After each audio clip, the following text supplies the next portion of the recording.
Olá, querido, graça e paz, tudo bem? Sejam muito bem-vindos ao canal Rafael Guarnier.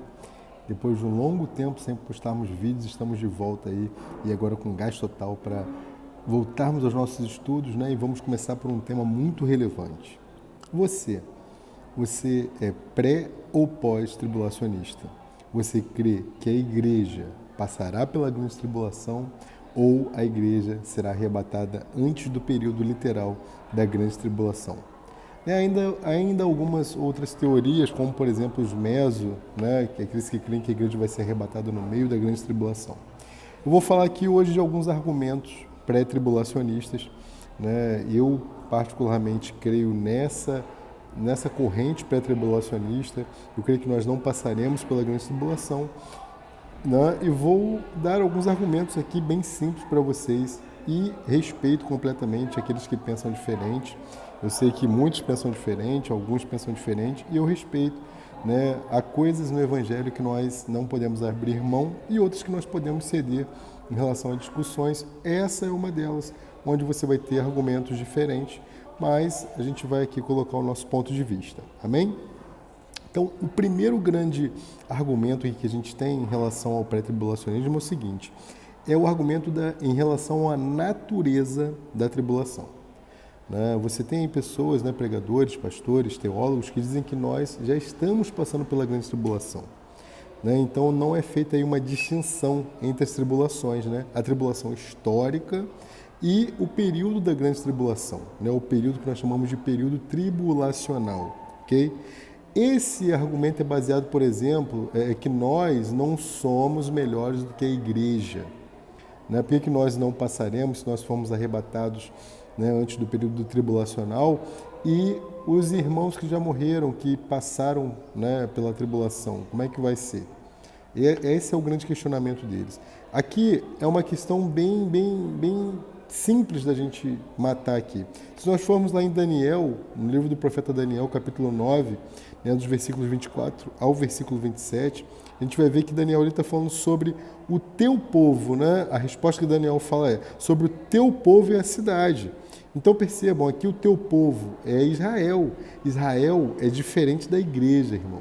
A tribulação aqui está sendo denotada para Israel. Tá? Esse é o primeiro, é a primeira questão aqui, né, da questão do argumento da tribulação da igreja e da tribulação do mundo. Nós vivemos num mundo de tribulações, mas não é ainda o período tribulacional, certo? O Apocalipse, por exemplo, o livro de Apocalipse, ele vai nos mostrar que a igreja vai estar no céu. Olha lá nos capítulos de 1 a 3, né? Ele está se referindo à igreja. Já quando você vai para o capítulo 4, ele vai relatar lá 24 anciãos, por exemplo. Isso é a igreja dos céus. E já no capítulo 6 você vê que a igreja não está presente. Né? Então, irmãos, Jesus promete que nós seremos livres do período tribulacional. Está lá em Lucas, né, capítulo 21, versículo 36, e Apocalipse também, capítulo 3, versículo 10. Né? Então, perceberam? A igreja, no Apocalipse 4, a igreja não aparece. Não aparece a igreja ali. E a partir do momento ali que a gente tem ali em Apocalipse 6, que é a abertura do primeiro selo, a gente vai ter ali uma marca, que é a marca do início da tribulação. A igreja já não está mais na terra. Okay? Esse é o primeiro argumento aí que a gente tem em relação à questão de sermos pré-tribulacionistas. O segundo, um argumento bem simples, é o argumento da doutrina da iminência. Né? Então vejam, se Jesus vem após a aparição do anticristo, então você não tem a doutrina da iminência, você não tem sentido, né, de pregar ali essa iminência. Né? Jesus vai dizer que, né, que da hora nem o filho sabe, nem o próprio filho sabia da hora, só o pai que está no céu, né, que está no céu. Então, se não tem sentido nenhum eu falar da iminência se eu creio que nós vamos passar pela tribulação, porque se eu sei que nós vamos passar, então são decorridos 7 anos e eu sei que Jesus vai voltar. E aí, né, essa questão dos 7 anos é referente à última semana lá das 70 semanas do livro de Daniel. Ok? Isso é um assunto mais complexo que a gente vai falar com mais calma aí também. Okay? Terceiro argumento é o argumento da obra do Espírito Santo. né? O Espírito Santo detém, né, o anticristo. E outra coisa, irmãos, nós não estamos esperando o anticristo, nós estamos esperando o Cristo. Se a igreja ela vive achando que vai passar pela grande tribulação, ela espera o anticristo, ela não espera Cristo. Né? Então esse é o argumento terceiro, o argumento da obra do Espírito Santo. Então é o Espírito Santo que detém o agir do anticristo. Olha lá. Lá em 2 Tessalonicenses, capítulo 2, versículo 11. Tem pessoas que confundem os textos, né? E existe uma diferença aí, né, entre a vinda e o dia do Senhor. O dia vem depois da vinda. Amém? Então o dia vem depois da vinda. Então a gente tem que ficar atento para isso, ok? Aí, se você for em 2 Tessalonicenses, né, 2, capítulo 2, versículo 7, você vai ver o anticristo, ele relata lá, o homem do pecado só vai se manifestar quando o Espírito Santo, né, for tirado. Né? Ele vai se afastar para que aí a tríade, né, a trindade satânica, ela possa agir no período tribulacional. Não é que os cristãos que estiverem aqui durante a grande tribulação não vão ter o Espírito Santo, mas ele não vai estar mais agindo como ele age nos dias de hoje, né, para que possa haver aí a ação de Satanás, aí, da sua tríade satânica. Quarto argumento, é o argumento da necessidade de intervalo entre o arrebatamento e a manifestação do Senhor. Né? Todos os eventos previstos ali precisam de um intervalo, né? Porque quando diz assim, tudo vai acontecer naquele dia, que está lá em 2 Tessalonicenses, né, capítulo 1, dos versículos 7 ao 10. Esse é um argumento pós-tribulacionista. Ele fala, vai acontecer tudo sucessivamente. Mas a gente precisa conectar esse texto de 2 Tessalonicenses ao texto de 1 Tessalonicenses. Né? E Paulo ali vai fazer uma sequência. Percebe uma coisa. Quando João, por exemplo, fala a última hora, né, estamos vivendo a última hora, não é um período literal de última hora. Assim como esse último dia aqui, né, naquele dia, não é um dia literal também. Existem muitos eventos ali que vão acontecer. Não é um intervalo atrás do outro. A gente não daria conta nem de acompanhar tudo que está acontecendo ali. Quais seriam esses eventos? Por exemplo, o Tribunal de Cristo, que vai ser o tribunal que vai julgar as nossas obras. Segundo lá, Paulo escreveu aos Coríntios, né, na sua segunda epístola aos Coríntios, capítulo 5, versículo 10. Você tem ali o julgamento, né, os julgamentos, né, as bodas do Cordeiro, Tribunal de Cristo, bodas do Cordeiro e os julgamentos. Então você tem participantes diferentes nos julgamentos, você tem critérios diferentes e você tem resultados diferentes, que é o Tribunal de Cristo e o Trono Branco. Então são muitas coisas que vão acontecer e você tem um período para que isso aconteça. Não são coisas assim literais, vamos dizer assim, como se fosse um dia literal. Ia ser tudo atropelado, irmão, não daria. Ok? Então a gente vai repetir aqui até agora o que a gente falou aqui, os argumentos. Né?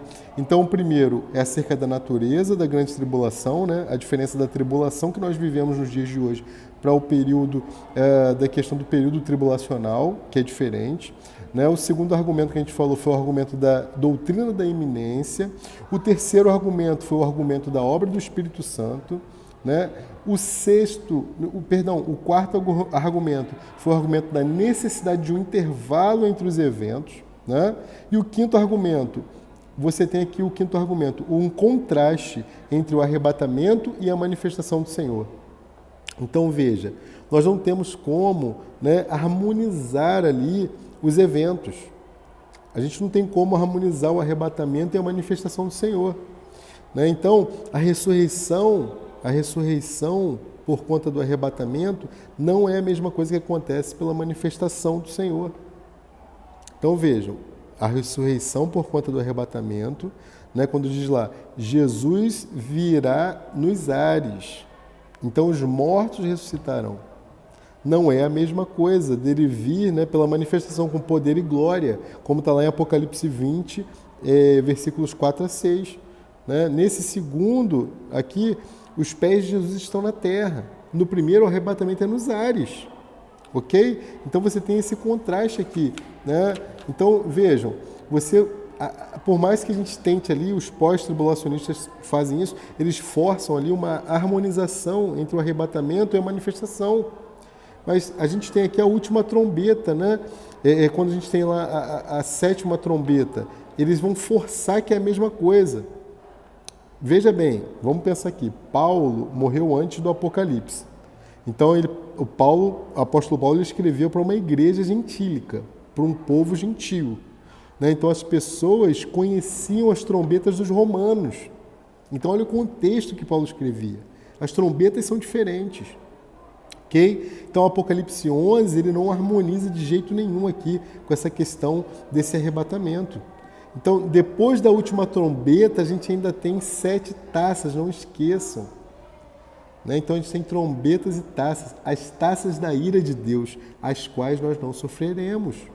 Isso é uma promessa, nós não sofreremos o dano da segunda morte. Então, irmãos, a gente ainda vai ter aí nesse período também o milênio, e por aí vai. O termo igreja aqui não aparece no período tribulacional, referindo-se mais uma vez à questão lá do Apocalipse. A partir do capítulo 3, no capítulo 4, você não vê mais o termo igreja. Amém? Então, vamos aí para os 2 últimos argumentos e a gente fecha essa volta aí desse nosso estudo. Eu sei que muita gente estava pedindo aí, eu voltei num tema polêmico, né? Pré-tribulacionista. Irmãos, não importa, eu estou colocando os argumentos que eu acredito que é do pré-tribulacionismo, mas se você pensa diferente, não tem problema nenhum, podemos pensar diferente, vamos para o mesmo céu, vamos estar com o mesmo Cristo, vamos ser arrebatados, né, de uma maneira ou de outra, né? Eu só estou colocando os argumentos aqui. Um dos argumentos mais difíceis de colocar aqui é o argumento histórico. Por quê? Percebe uma coisa aqui. 1.800 anos, né, 1.800 anos ali, até o ano de 1800, perdão, a gente não tinha falado do arrebatamento, né? Os grandes reformadores não gastaram muito tempo falando ali do arrebatamento. Então a igreja, isso não quer dizer que a igreja era pós, por conta deles não terem falado do arrebatamento.